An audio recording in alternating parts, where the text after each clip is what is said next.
বাংলাদেশ সীমান্তে প্রাণঘাতী অস্ত্রের ব্যবহার কমেছে। বিএইচএফ বাংলাদেশ সীমান্তে প্রাণঘাতী অস্ত্রের ব্যবহার কমেছে। বিএইচএফ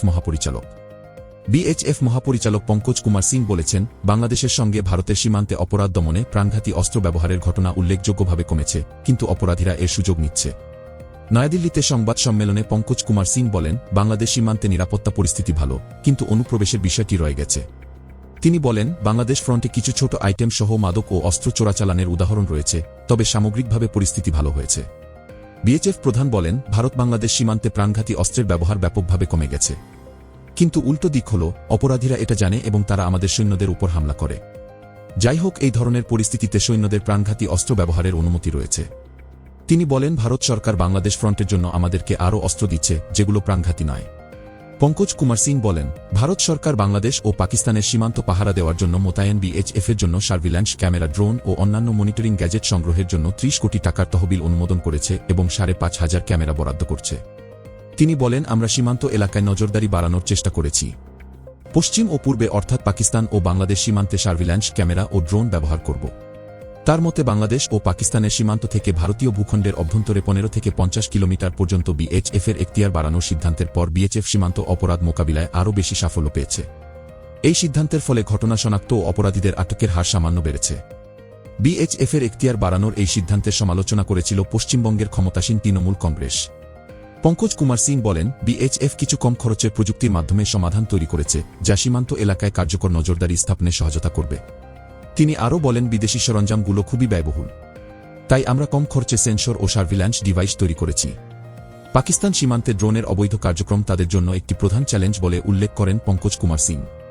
তিনি জানান, বিএইচএফ গত বছর পাকিস্তানের মাত্র একটি ড্রোন ভূপাতিত করেছিল, তবে এবছর তারা ১৬টি ড্রোন ভূপাতিত করেছে। বিএইচএফের তথ্য অনুযায়ী গত বছর পাকিস্তান সীমান্তে তারা ১১৪টি ড্রোন দেখতে পেয়েছে এবং এবছর ১০ নভেম্বর পর্যন্ত এই সংখ্যা প্রায় দ্বিগুণ বেড়ে ২১৮ হয়েছে।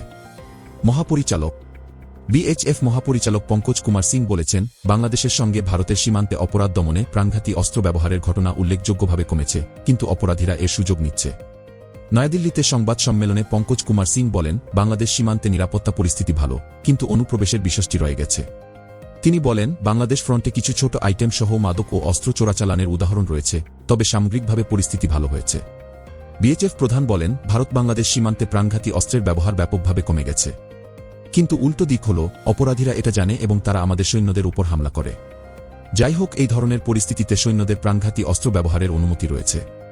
তিনি বলেন, ভারত সরকার বাংলাদেশ ফ্রন্টের জন্য আমাদেরকে আরও অস্ত্র দিচ্ছে, যেগুলো প্রাণঘাতী নয়। পঙ্কজ কুমার সিং বলেন, ভারত সরকার বাংলাদেশ ও পাকিস্তানের সীমান্ত পাহারা দেওয়ার জন্য মোতায়েন বিএইচএফের জন্য সার্ভিল্যান্স ক্যামেরা, ড্রোন ও অন্যান্য মনিটরিং গ্যাজেট সংগ্রহের জন্য ৩০ কোটি টাকার তহবিল অনুমোদন করেছে এবং ৫,৫০০ ক্যামেরা বরাদ্দ করছে। তিনি বলেন, আমরা সীমান্ত এলাকায় নজরদারি বাড়ানোর চেষ্টা করেছি।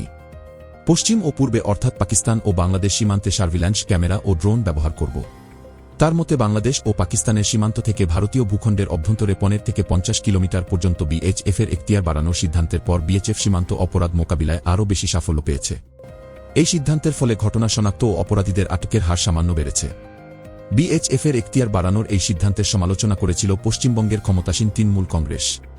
পঙ্কজ কুমার সিং বলেন, বিএইচএফ কিছু কম খরচের প্রযুক্তির মাধ্যমে সমাধান তৈরি করেছে, যা সীমান্ত এলাকায় কার্যকর নজরদারি স্থাপনে সহায়তা করবে।